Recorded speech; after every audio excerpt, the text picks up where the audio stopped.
Oh, so excited right now. I have a good friend of mine and just a genius. And I know she's going to get up here and say, oh, no, I'm not a genius, but she is. Just trust me. What we have is, or who we have rather, is Emily Arnold, a behavioral analyst, talking to us, doing a workshop called Your Brain, Your Behavior, and Improv. She and I have talked at length about the brain, how it works, how improv influences it, and how that leads us to work with other people. We've talked about life, we've talked about work, and it's time for me to hush it so that she can come up here and lead you through this amazing workshop.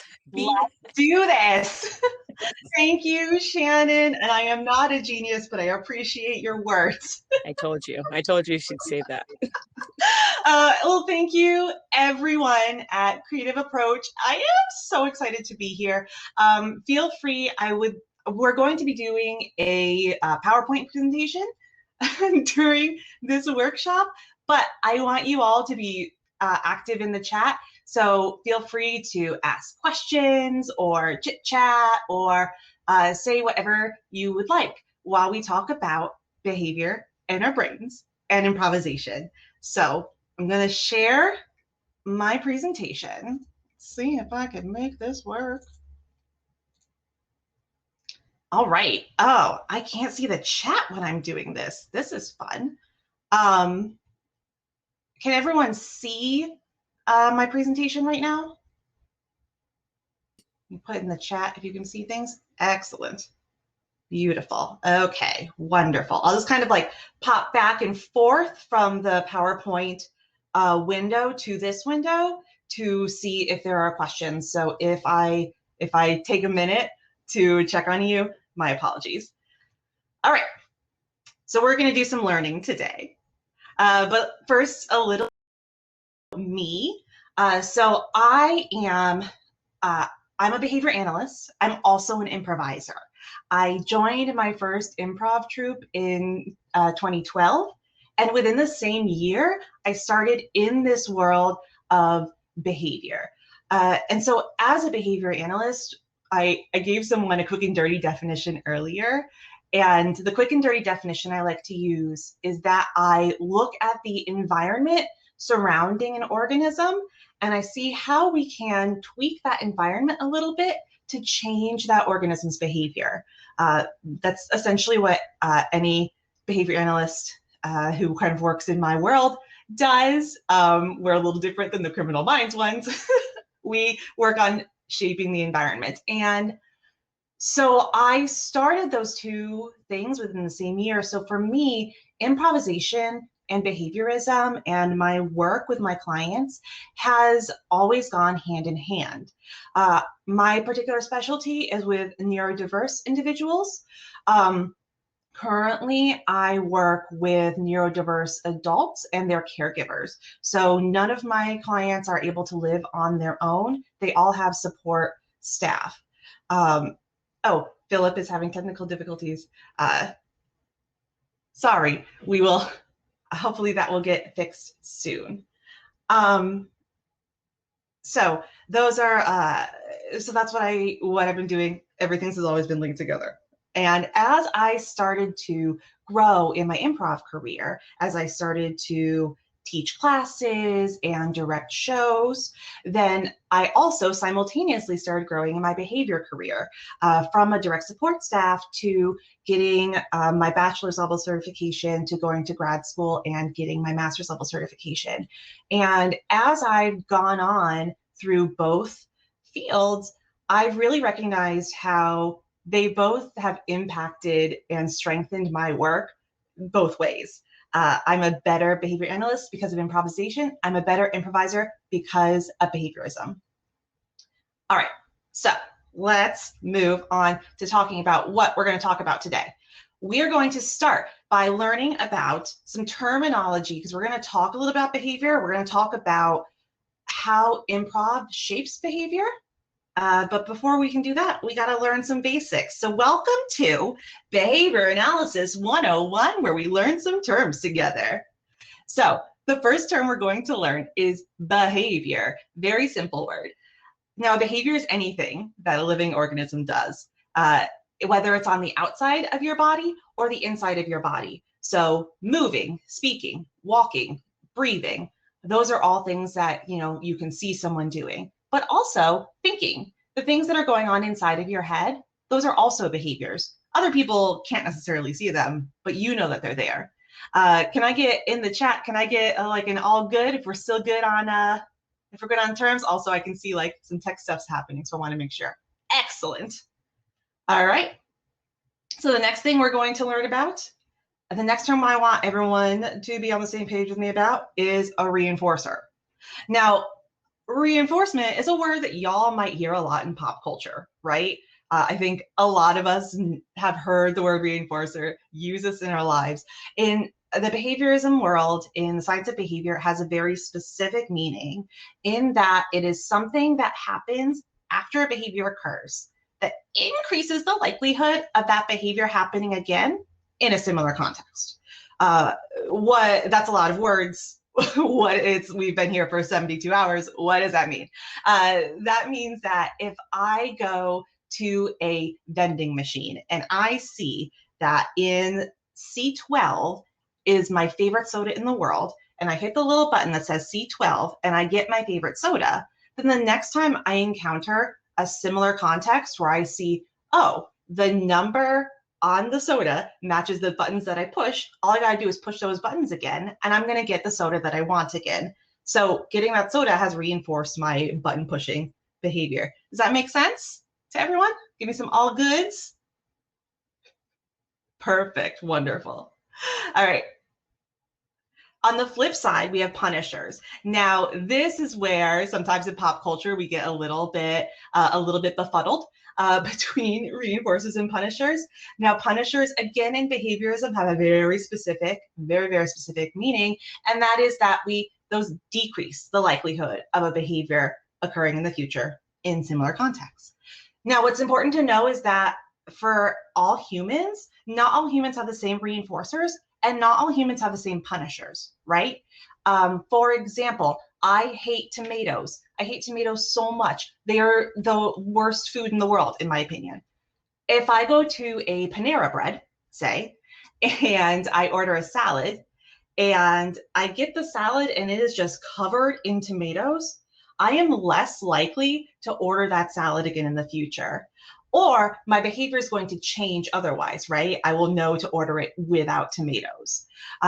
So the behavior of ordering that salad straight up, no changes, is decreasing again in the future. Everyone good on this? We're still good on these terminologies?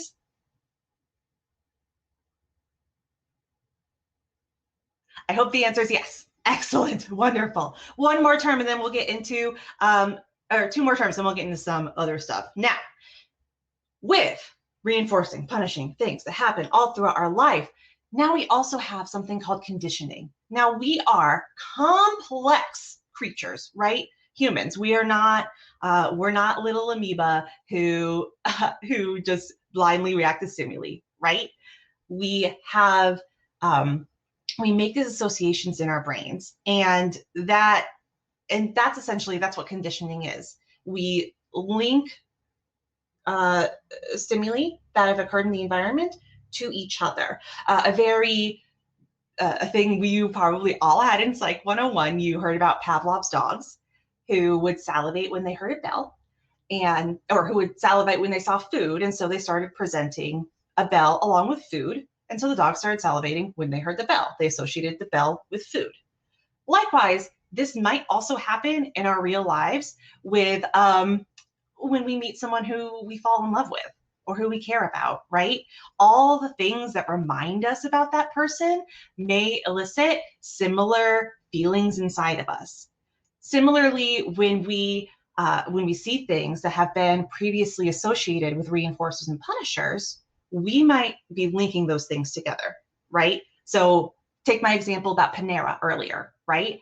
If I kept going to Panera and kept getting items with tomatoes on them, I would associate Panera with a place that does not give me what I want.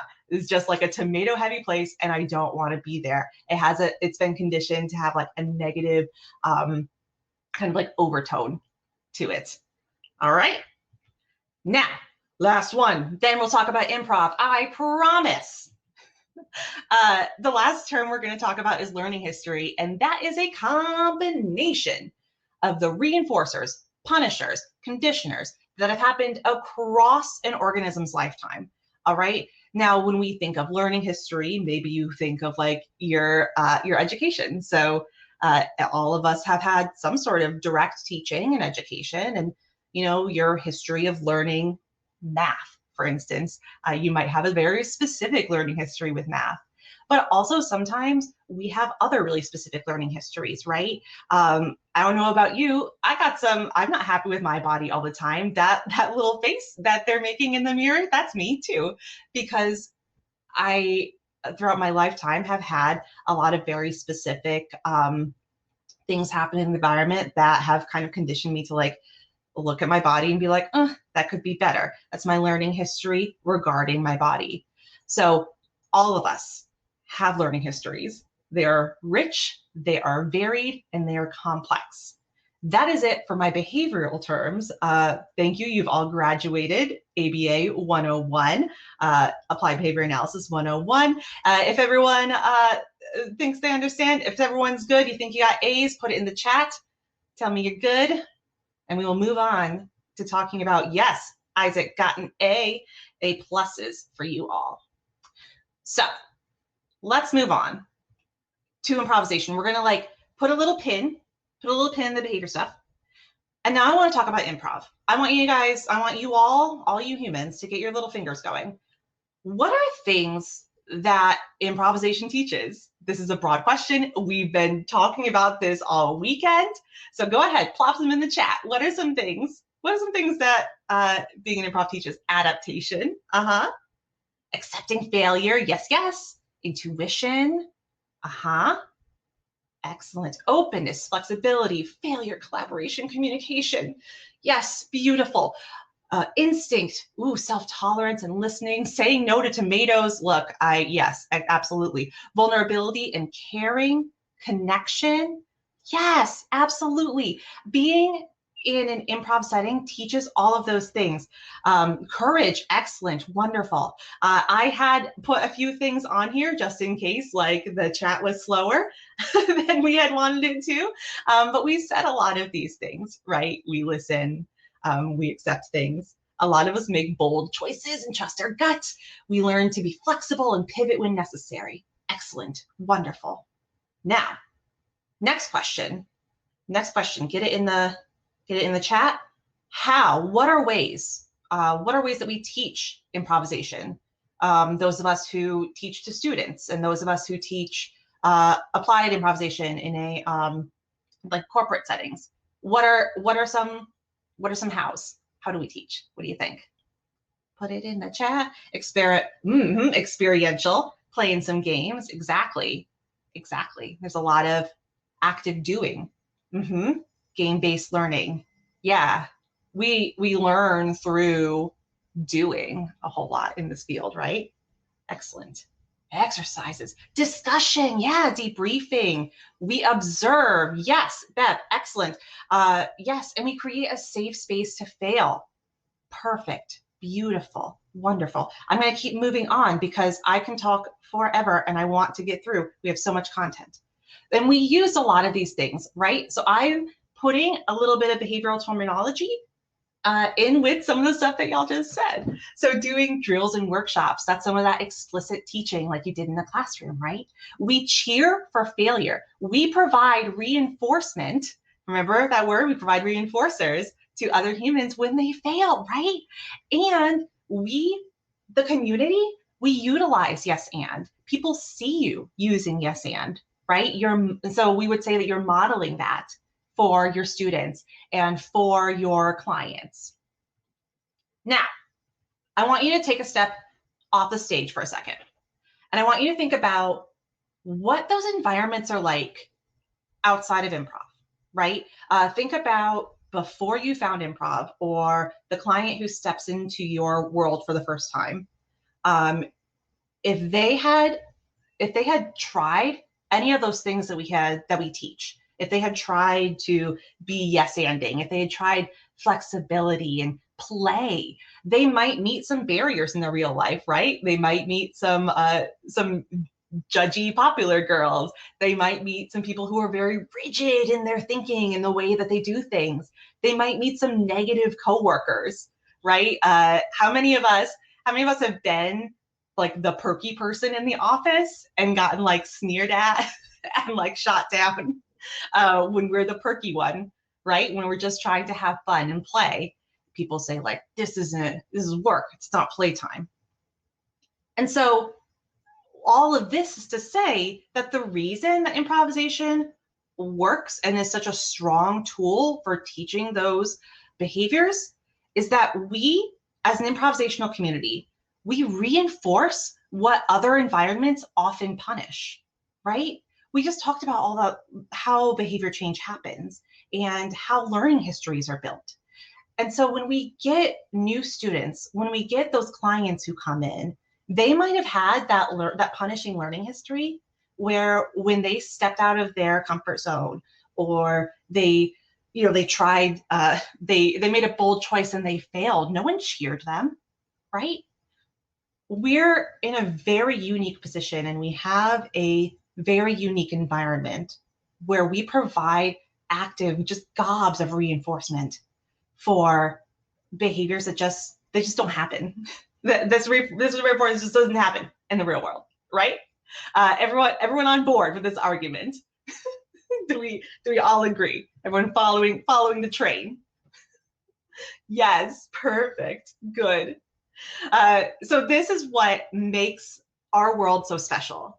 And so what I have been really, really super into is trying to figure out how do we take this special environment that we have where we teach all these wonderful skills and how do we bring that into the world? How do we take these outside of our theaters and our corporate events? And how do we teach other people to provide the same reinforcement to keep these behaviors going beyond us, right?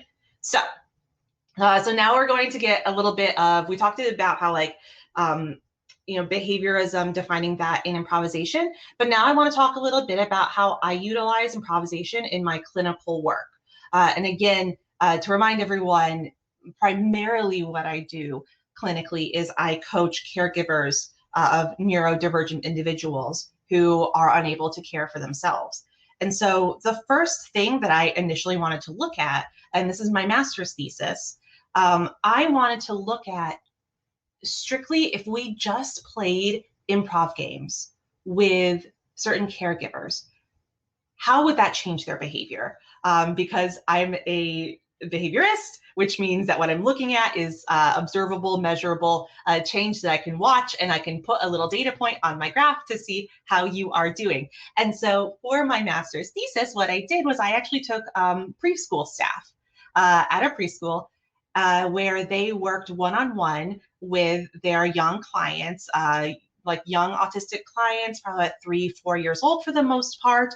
And I wanted to see if I could improve the way that they play with their clients. I wanted to see if I could improve the way that they were attending to their clients, the way that they were, engaging in activities that the clients wanted to engage in rather than what the staff wanted to do.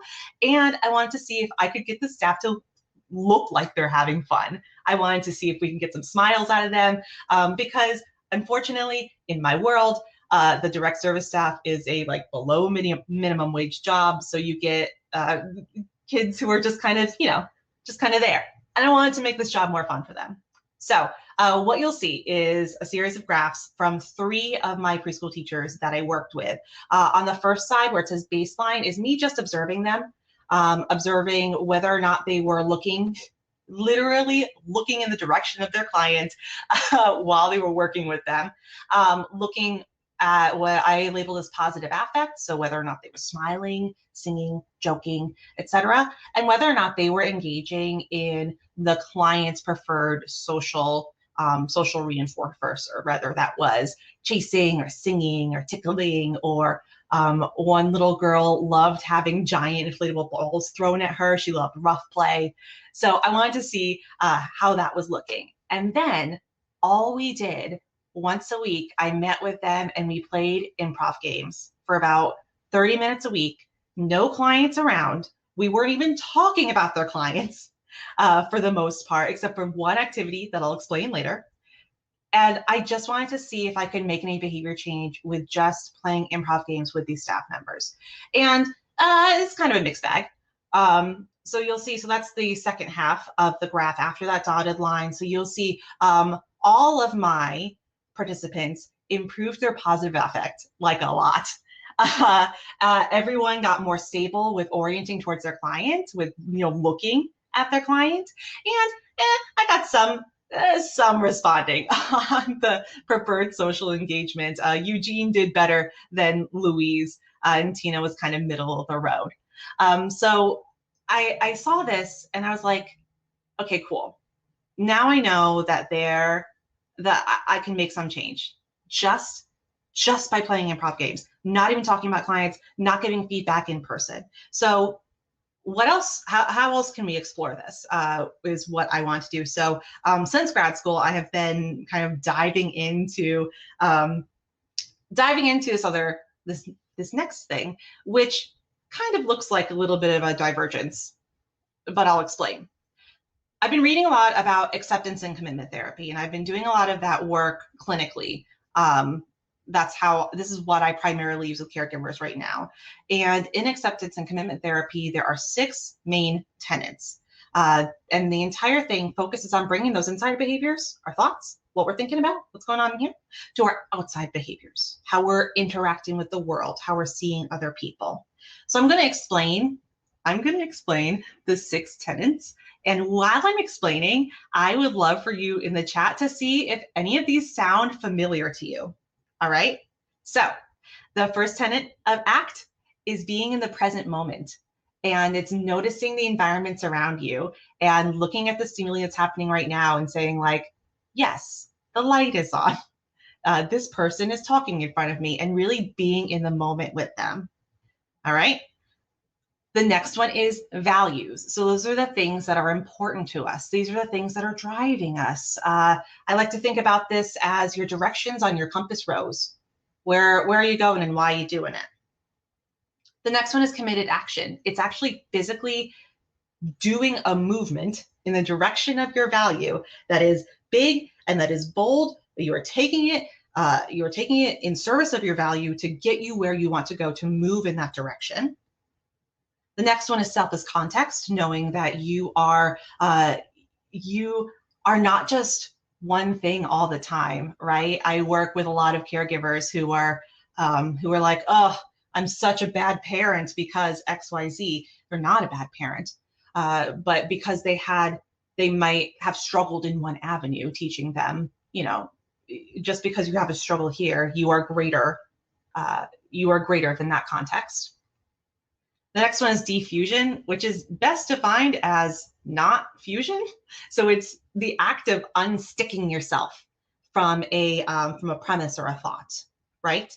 From being able to kind of let go of the idea that you were holding. And then finally, acceptance, being able to look at the environment and say, yeah, that's there. That's happening. That's the environment. So in the chatty chat, do any of these? This is a field that was built separate from improvisation. This is a heavily researched and active clinical field. Do any of these tenets sound familiar to anyone?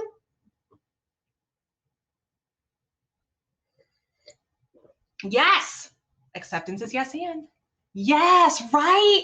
It's the same. Yes, diffusion. Yes, giving up your idea on a scene. Yes, exactly. It's unsticking. Yes. These are the same. And so this is what I am doing clinically with my clients and caregivers, right? And so in order to bridge the gap and build that improvisation reinforcing environment along with utilizing my clinical practice, I've been doing some improv games. Oh, I forgot about this slide. If you would like to learn more about ACT, and I highly encourage it because you are improv humans and you will love these things. I recommend these two books, Get Out of Your Mind and Into Your Life by Steve Hayes. It's a workbook, so you can get a pencil and you can help kind of go through some of this stuff together. I need more copies because I every now and then like to go through it and I'm like, oh, I'm so sad that I've already filled mine out. And then the other one is The Happiness Trap by Russ Harris, but I suggest the illustrated one because I like comics and it's literally a comic book. If you want to do any reading, if you're a huge nerd like me, the Association for Contextual Behavior Science has links to a whole bunch of studies, mountains and mountains of studies. But now let's talk about improv again.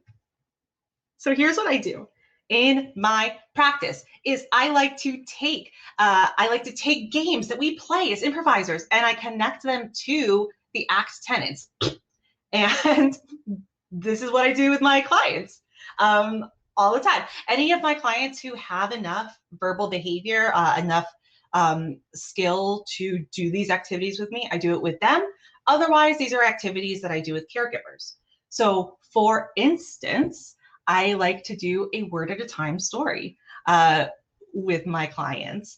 Many of us have done word at a time story where you take turns presenting just one word at a time to build a story, right? And I link this to diffusion. I mean, honestly, I could link this to a lot of things, but primarily what I use this for clinically is to talk with my clients about how, yeah, maybe you set up a sentence, you set up something, thinking it's going to go one way, but then your partner says something different and we have to pivot a little bit. We can't be married to that initial thought. Yeah. And so I use this all the time clinically. It's great. I also, in order to work on acceptance, I like to work on, there are multiple names for this game, ad agency. I like to call it invention convention. I also have a version of this called Perfect Day for anyone who has not yet played ad agency or invention convention. The premise is that you're a team of inventors and marketers who are for some reason all in the same room, and you ask everyone in the room to come up with a product and a whole lot of information about that product. What's it called? Who is it marketed to? What's the price point? What's it made out of? What would the commercials be like? And the only rule is that everything everyone says is genius and goes on the board, right? So standard acceptance, yes and kind of game. I use this to work on getting people to say to say things and to hear yes, you are right, and to start providing that reinforcement, right? For no matter what they say, saying, yeah, your gut instinct, that's right. Yeah, we're going to put that on the board. I also use this for an activity I call Perfect Day. This is the one exception in my master's thesis where we, instead of pitching a product, we pitched one of their clients' perfect day. So if we were like, oh, what would Shannon's perfect day be like, right? And we were like, well, maybe anything go on the board, everything's right. And so people would be like, well, what if we had a cheese fountain? She would love that. Or what if we had a ball pit? She would love that. Yes, she would. And so we practice pitching out ideas with a client in mind, but they actually got to practice the behavior of thinking about something maybe a little off the wall, but client focused, and having their teammates say, yes, that's genius, we're going to put it on the board. The final one that I wanted to put on here is that I also like to work on to practice present moment, the game Hype Person. For anyone who has not yet had the pleasure of playing Hype Person, it's a game where one person tells a pretty mundane story about their day, but they have two people behind them, one or two people behind them, who are their hype people, and they will cheer on specific parts of that mundane story. So if I was like, I woke up this morning and I got a coffee. My hype person might be like, yeah, she went all the way down the stairs and that coffee was perfect. And so we practice paying attention to the person who's speaking, finding something and really hyping that up. So those are 3 examples of ways that I utilize improvisational games and directly link them to evidence-based practices that I use in my clinical work.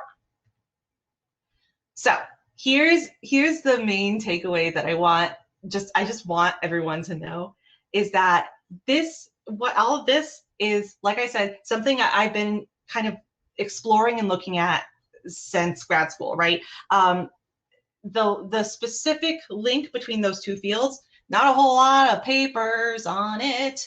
I would love to collaborate with anyone who's interested in learning more about this and get some research in some journals so that we can share the love with the scientific community who has a problem with being a little too rigid. And that is it. I blitzed through this because I was wondering if anyone had questions at the end. My socials are Yes and Social Reinforcement, where I have on the Facebook and the Insta, where I try to blend these improv and act and behavioral concepts so that we can implement those in our regular life and get some reinforcement going in our lives to improve our behaviors and to like shape our lives to be a little cooler and more meaningful. So I would love to take, if anyone has any questions, thoughts, concerns, queries, etc. You can typey in the chat. And also thank you. I want to give a shout out to Philip, who I know had some tech struggles. And also I know that I'm a fast talker. Emily, hi. Hi.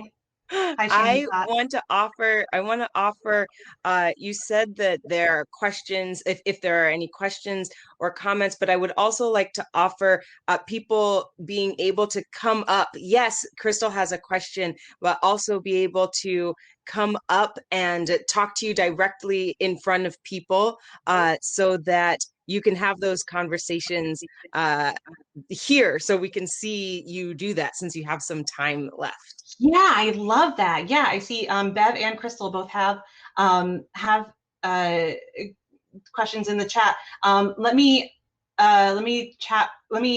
explain the perfect day game to Bev and to everyone because it is one of my favorite things.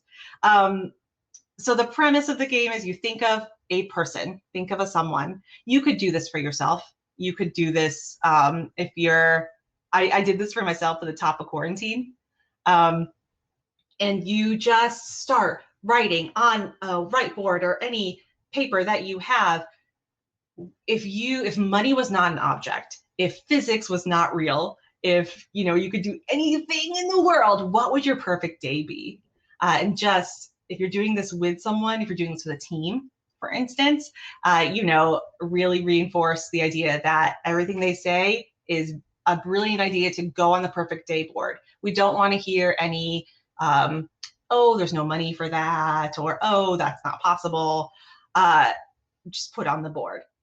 Afterwards, you can have a discussion about how, like, maybe we can't fly to Disney World every day, but maybe we can watch Disney videos every day. And you can kind of like see if you can find more creative solutions. But because you've done that brainstorming sesh where every idea that was put out was reinforced, you have like a great ideas list of cool things to do. Was that good, Bev? And also I see that Crystal's coming up. You are very welcome. Excellent. All right, Crystal. Hi. Hi, it's so good to see you. Man, I love this. I love this so much. And we kind of met in the chat after that other session that I've already Yeah. forgotten. And I also work with like a neurodivergent population. So I love everything you had to say. Oh, good. Yeah, I'm pretty stoked. And I see your question is there a difference in my approach between clients versus caregivers? Yeah. And for me, it kind of has to be because most of my clients don't have the same verbal capacity that my caregivers do. But and so I don't think I would have a huge difference. I think the hugest difference is catering those like one-to-one improv games versus groups, right? When I'm working with caregivers, I tend to have groups. If I'm working with a client, I have one. Right. Right. I wish I had a better answer. Yeah. No, that's okay. That's okay. Something came to my mind there and I totally forgot it. Yeah. Sorry, I can't remember what I was going to say. But I was wondering just kind of, if the approach is different or if like the focus is different, because as a caregiver, you're helping them accept maybe a number of things. Yeah. Like, how their reality's been changed, how the reality of the person that they love has been changed. Yes. Yeah. I do believe when I have clients who don't have quite as high verbal processing, when you teach the caregivers to begin utilizing acceptance and flexibility and all of these wonderful things that we do, they start modeling that and weaving that in to their life with their with the person they're caring for, right? Yeah. If you are a parent and you're doing work on flexibility, you tend to implement a little bit more flexibility maybe in your schedule or in the way you respond. That way the client then, yes, I haven't given them that direct instruction, but they get to maybe be in an environment where those sorts of behaviors are normalized and reinforced, and they start to get a better learning history with those sorts of things. Does that make sense? Yeah. As you were talking, it reminded me of one of the favorite comments I ever got from an improv student from like a class I taught, where they said, "Oh my God, after just like 3 classes, I feel like I'm better able to play with my child now. And like I'm connecting with my child better than I ever did before." I was like, exactly. Needs this magic. Yeah, it is wild. It legitimately feels like a magic wand that like suddenly, boop, we can play. Yeah. I see some other people have some questions. So okay. Thank you, Crystal. Thank you so much. Yeah. You're wonderful. I did see Dave asked if we can apply behavioral rewards and punishments in improv. Yes, both with ourselves and with others, right? And that's, when I said earlier that I believe behaviorism has made me a better improviser, it's definitely made me a better teacher and director. On the inside, on the inside, it's funny because there are part of the premise of the idea that we shape an environment to change behavior kind of takes power away from a person a little bit. But what I mean is that it's very hard to set up reinforcers and punishers for ourselves, right? Anyone here ever like been on a diet or like tried to like make an exercise regimen happen? And sometimes we have to rely on other humans to provide those reinforcers and punishers, right? Sometimes we have to, talk to our significant others and be like, okay, when I run 10 days in a row, you can take me out for ice cream. Like, do not let me touch ice cream because we are terrible at managing our own reinforcers, right? But on the outside, there's a lot of reinforcement and punishment that happens within the improv world. And even with things like team management, I have a specific rule for the team that I direct where there's no real punishment for showing up late, but you miss out on the reinforcer of being there the whole time. We start without you, and you miss important information, and you miss good times with your friends. And so I purposely do a little bit of reinforcement and punishment modification for other humans. Internally, it's a little harder. That's kind of where I lean on ACT a little bit more, and practicing and trying to find outside reinforcers for utilizing a little bit more of those skills, right? Like the diffusion, the stickiness. That's when you're talking about inner critic, like that's me, right? That's the fusion, the thought that is fused to my brain, where I'm like, I am a train wreck and nobody likes me. When I practice unsticking myself from that thought, you take a step and do something in that direction where you're like, you know what? I'm going to, just for a minute, just pretend that I'm not a trash improviser. I'm just going to pretend. And then I'm going to do the scene. And it's going to be a great scene. And you're going to get reinforcement for the behavior you just did. Right? It's hard. It's hard. Insight is the answer. I hope that was a good enough answer, Dave. You're welcome. Paolo says, in your opinion, can improv affect executive functions, or does it affect soft skills only? I feel like we have kind of, for a long time, relegated to improv to like the soft skills world. But I believe, and this is me positing, this is me putting out a hypothesis, because there is a lot of research on ACT doing a whole lot of changing your thinking patterns, like I was talking about that unstickiness from the inner critic and from thinking I'm a trash improviser. That changes your thought patterns eventually. You get more used to thinking to avoiding thinking that you're a trash improviser, and to begin thinking in one way. So in terms of changing the executive functioning of like what's going on up here in your brain and what you're thinking about and like your active thoughts, contacting the reinforcers for thinking in a certain way can help change your thoughts. Like that's how, for some of us, that's how we got here in the first place, right? For some of us who learned self-deprecating humor as a way of not getting the spotlight on ourselves, or avoiding being judged too harshly. We taught that to ourselves.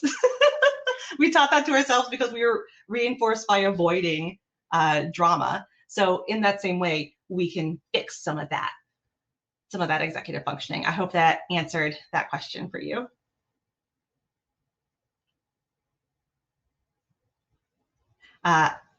You're so welcome, Paolo. And Shannon, it's 9 o'clock. It is. Thank you for your energy. It's always amazing to hear you speak so passionately about combining your two worlds, and also be so eloquent in being able to answer people's questions about it. It's always amazing and always a pleasure. Thank you so very, very much for this. Thank you, Emily. Thank you very much. And thank you all for being amazing participants in the chat. We'll see you on the floor.